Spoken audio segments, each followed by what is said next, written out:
నమస్తే. నేను మీ గాయత్రి. ప్రస్తుతం మనతో పాటు ఉన్నారు ప్రముఖ ఆధ్యాత్మికవేత్త, జ్యోతిష పండితులు కిరణ్ శర్మ గురువుగారు. గురువుగారితో మాట్లాడదాం. నమస్కారం గురువుగారు. శుభమస్తు, అఖండ ఐశ్వర్యమస్తు. గురుగారు, ఇప్పుడు ఆదివారం పుట్టిన వారి గురించి మాట్లాడుకుందాం. ఆదివారం పుట్టిన వారి గుణగణాలు ఎలా ఉంటాయి? స్వభావాలు, లక్షణాలు, ఆలోచన విధానాలు, వాళ్ళ బలాలు, బలహీనతలు ఎలా ఉంటాయి? వాళ్ళు ఏ రంగం ఎంచుకుంటే బాగా కలిసొస్తుంది అంటారు? అసలు ఏ చదువు ఎంచుకుంటే వాళ్ళు ఉన్నంత స్థాయికి ఎదుగుతారు అంటారు? ఒకసారి తెలియజేయండి. నమస్తే, శుభమస్తు. నమస్కారం తల్లి. ఒకటేంటంటే మనకి వారాల విషయంలోకి వచ్చేస్తే కేవలం జ్యోతిష్ శాస్త్రంలో వారాన్ని బట్టే మనం జాతక ఫలితాలు చెప్పకూడదు. అంటే మేము రాసులు చూసినప్పుడు ఈ రాశ్యాధిపతి, ఈ గ్రహాధిపతి, ఈ పంచమాధిపతి అని చెప్పడానికి ఉంటుంది. ఈ వారాలు పుట్టిన వాళ్ళకి మేమేం చెప్పేవాళ్ళం, కేవలం వారం మాత్రమే చూసుకోవాలి. నేను ఇంకా దానికంటే లేదు. అందులో ఇంత పొడుగు విషయాలు చెప్పడానికి అవకాశం ఏమి ఉండదు. కానీ మన యొక్క ప్రేక్షకులు చాలా ఉత్సుకత ఉంటారు కాబట్టి వారి కోసం మనం ఒక విషయాన్ని చెప్పే ప్రయత్నం చేద్దాం. ముందుగా ఆదివారం పుట్టిన వాళ్ళకి ఒక రాజసం ఉంటుంది, ఒక రాయల్టీ మెయింటైన్ చేసే అవకాశాలు, స్థైర్యం ఎక్కువ ఉంటుంది, ధైర్యం ఎక్కువ ఉంటుంది. అలాగే వీరు ఒక మంచి పర్యవేక్షణ, ఒక అంటే న్యాచురల్గా ఉండేటువంటి ప్రయత్నం చేస్తారు.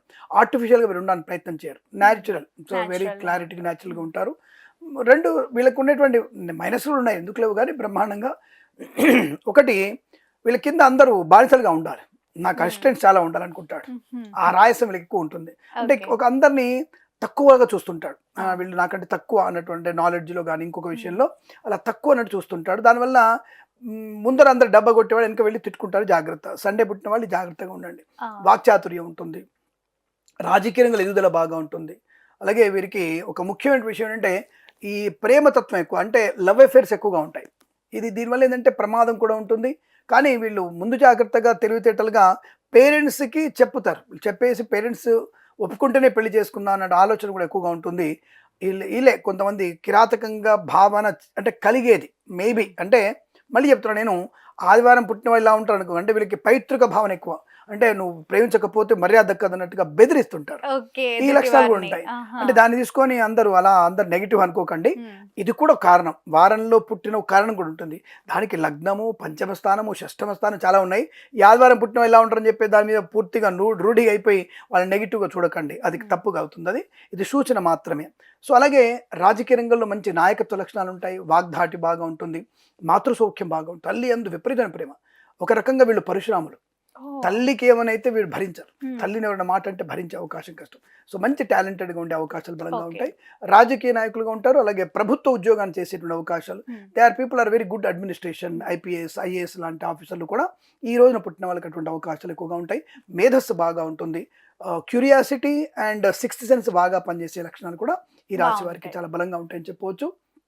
భోజన ప్రియులు కూడా, మంచి భోజన ప్రియులు కూడా ఉంటారు. కాస్త వీరికి ఇక ఈ రకమైనటువంటి భావనలు ఎక్కువగా ఉంటాయి. మరి వీరికి వచ్చేటువంటి అనారోగ్యాలు ఏంటంటే చర్మ సంబంధ వ్యాధి, నేత్ర వ్యాధులు ఎక్కువ వస్తాయి వీళ్ళకి. అంటే స్పెట్స్ కంపల్సరీ ఉంటాయి వీళ్ళకి. ఈ రాశిలో పుట్టిన వాళ్ళకి, అంటే ఈ వారంలో పుట్టిన వాళ్ళకి స్పెట్స్ ఎక్కువగా ఉండే అవకాశం, అంటే నేత్ర జబ్బులు వచ్చే అవకాశం. అలాగే స్కిన్ ఎలర్జీ కూడా వీరికి వచ్చే అవకాశం ఎక్కువగా ఉంటుంది. వీరు ఎక్కువగా నీడ పట్టున ఉండేటువంటి అవకాశం ఉంటాయి కాబట్టి జాగ్రత్తగా ఉండాలి. కాస్త బీపీ, షుగర్ కూడా ఎక్కువ ఉంటుంది వీళ్ళకి. అంటే కొద్దిగా హై బీపీ, అంత హైపర్ యాక్టివ్గా ఉంటారు కదా, టెన్షన్ ఎక్కువ ఉంటారు, టెన్షన్ పెడుతుంటారు కాబట్టి కాస్త వీరికి బీపీ వచ్చే అవకాశం, షుగర్ కూడా వచ్చే అవకాశం. కనుక వీరు చేయాల్సింది నీళ్ళు ఎక్కువ తాగడం, వాటర్ని ఎక్కువగా తాగే ప్రయత్నం చేయాలి. మంచిగా ఎక్కువ నీళ్లు తాగే ప్రయత్నం చేస్తే చాలా మంచి ప్రయోజనాన్ని పొందుకుంటారు. అలాగే మీరు చేసేటువంటి వ్యాపారం, అంటే ఏం వ్యాపారం చేస్తే మంచిది అన్న విషయంలోకి వచ్చేస్తే వీరు అడ్మినిస్ట్రేషన్, ఏదైనా అడ్మినిస్ట్రేషన్, టెక్ అంటే ఇన్ఫర్మేషన్ టెక్నాలజీ వ్యాపారం చేయడం, అలాగే వాటర్ వ్యాపారం చేయడం కూడా వీరికి మంచిదే. అలాగే పుస్తక వ్యాపారం, ముద్రణ వ్యాపారం, ఆర్కిటెక్చర్, అలాగే ఏదైనా పోలీస్ సంబంధమైనటువంటి ట్రైనింగ్ లాంటిది ఇవ్వడం, సిబిఐ లాంటిది, అంటే స్పెషల్ ఇన్వెస్టిగేషన్ టీమ్, అంటే ప్రైవేట్ కూడా గూఢచర్యం చేస్తుంటారు. ప్రైవేట్గా ఆ గూఢచర్యం చేసేవాళ్ళు ప్రైవేట్ డిటెక్టివ్, ప్రైవేట్ డిటెక్టివ్ కూడా వీళ్ళు చేయడానికి అవకాశం బలంగా ఉంటాయి. అటువంటి తత్వం వీరికి బాగా ఉపయోగపడుతుందని చెప్పొచ్చు. అలాగే వ్యాపార విషయంలో ఈ హెలికాప్టర్ తయారు చేయడం, ఈ పైలట్ సంబంధించినటువంటి అంటే ఎయిర్పోర్ట్ ప్లేన్ సంబంధించినటువంటి విడిభాగాల తయారీ వ్యాపారం కూడా చేయొచ్చు. మెడిసిన్ వ్యాపారం కూడా వీరికి బాగా కలిసి వచ్చే అవకాశాలు ఖచ్చితంగా ఉంటాయని చెప్పడానికి అవకాశం బలంగా ఉంటుంది. ఆరోగ్య విషయంలో ఎండలో కాసేపు రోజు 10 నిమిషాలు ఎండలో నిలబడితే ఇవి చాలా మంచిది. ఎందుకంటే వీళ్ళకి కొద్దిగా చర్మ సంబంధించిన అనారోగ్యం రాకుండానంటే డి విటమిన్ ఎక్కువ కావాలి, అవును, B12 కావాలి. ఎక్కువ కావాలి హ్మ్. కాబట్టి తప్పకుండా ఎండలో నిలబడడం, నిమ్మరసాన్ని, తేనెను ఎక్కువగా తాగడం, వాటర్ ఎక్కువ తాగడం, గోధుమ సంబంధించినటువంటి పదార్థాలు ఎక్కువ తినడం, ఆకుకూరలు బాగా తినడం, రాత్రిపూట లేట్‌గా ఎప్పుడూ తినకుండా ఉండే ప్రయత్నం చేయాలి. ఆదివారం మీరు ఒకటే పూట భోజనం చేస్తే వీరికి చాలా మంచిదని చెప్పవచ్చును. రాత్రిపూట భోజనం మానేయడం వీరికి చాలా మంచిదని చెప్తాను నేను. అలాగే మద్యపాన అలవాటు ఉంటే మాత్రం వీరికి లివర్ డ్యామేజ్ చాలా ఎక్కువగా ఉంటుంది. ఆదివారం పుట్టిన వాళ్ళకి తప్పకుండా లివర్ డ్యామేజ్‌కి అవకాశాలు ఎక్కువగా ఉంటాయి. ఇది ఓకే. జ్యోతిషశాస్త్రంగా సూచన అన్న విషయాన్ని గమనించుకుంటే హుహు. మంచిది. తప్పకుండా గురువుగారు.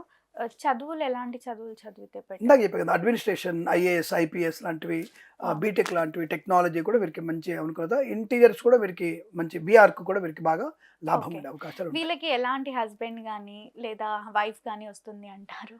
అంటే వీరికి అంటే ఆదివారం పుట్టిన వాళ్ళకి భార్యాకారకుడు అనేటువంటి తప్పకుండా విషయంలో వీరికి అనుకూలవంతమైన భార్యా యోగం ఉంటుంది. ఎందుకంటే హ్మ్. ఎంత కోపం ఉన్నా ఈయన క్వైట్ ఆపోజిట్‌గా కూల్ చేసేటువంటి భార్య పొందుకునే అవకాశం ఉంటుంది. ఓకే. అయితే ఒకటేంటంటే వీళ్ళకి వచ్చేటువంటి భార్య కూడా ఉద్యోగస్తురాలవుతుంది. హ్మ్. భర్త కూడా మంచి ఉన్నత స్థాయి వ్యక్తి ఉంటాడు. అంటే ఆదివారం పుట్టినటువంటి ఆ అమ్మాయికి కూడా వచ్చేటువంటి భర్త కూడా ఒక డిసిప్లిన్‌గా ఉండేటువంటి భర్తని పొందుకునేటువంటి అవకాశాలు ఉంటాయి. అయితే ఆడపిల్లలకి ఈ న్యాయ సంబంధమైన వ్యక్తులతో వివాహం అయ్యే సూచనలు ఎక్కువగా ఉంటాయి. ఓకే. ఇది నా యొక్క అనుభవంలో చూసిన విషయం కాబట్టి హ్మ్. చెప్పాను నేను. హ్మ్. అంటే ఆదివారం పుట్టిన ఆడపిల్లకి లాయర్లు, జడ్జీలు, ఈ కోర్టులో పనిచేసే వ్యక్తులు, ఇలాంటి వాళ్ళు భర్తలుగా పొందిన వాళ్ళు ఎక్కువ కనిపించారు నాకు అనే విషయాన్ని గమనించుకోవాలి. ఓకే.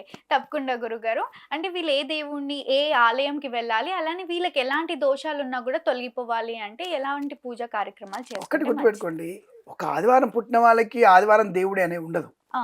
దట్ ఈస్ మనం చెప్తే అది కొద్దిగా కింద కామెంట్స్ కూడా మనకి డిఫరెంట్‌గా వస్తాయి. అవును. అంటే ఆదివారం పుట్టిన వాళ్ళు వెంకటేశ్వర స్వామి గుడికెళ్తే ఇంకా మరి ఈశ్వరుడి గుడికి వెళ్ళొద్దా అనేటువంటి అవును, కామెంట్ వస్తుంది. వస్తాయి. భగవంతుని పూజ కోసం అనేది ఈ వారం పుట్టేవాళ్ళని కాదు. అయితే ఈ వారం పుట్టిన వాళ్ళు తప్పకుండా ఏ దేవుడిని పూజించాలి. హ్మ్. అంటే సూర్యనారాయణ మూర్తిని పూజ అంటే సూర్యనారాయణ స్వామిని ఎక్కువ పూజించుకునే ప్రయత్నం. ఎందుకంటే ఆదివారానికి ఆదిదేవుడు ఆయనే కదా. అవును. కాబట్టి ఆయనే. సూర్యనారాయణ స్వామిని కనుక వీరు పూజిస్తే అరసవెల్లి స్వామి దర్శనం చేసుకుంటే వీరికి మంచి ప్రయోజనాన్ని పొందుకునే అవకాశాలు ఉంటాయి. ఎరుపు రంగు వస్త్రాలు ఎక్కువగా ధరించాలి వీళ్ళు.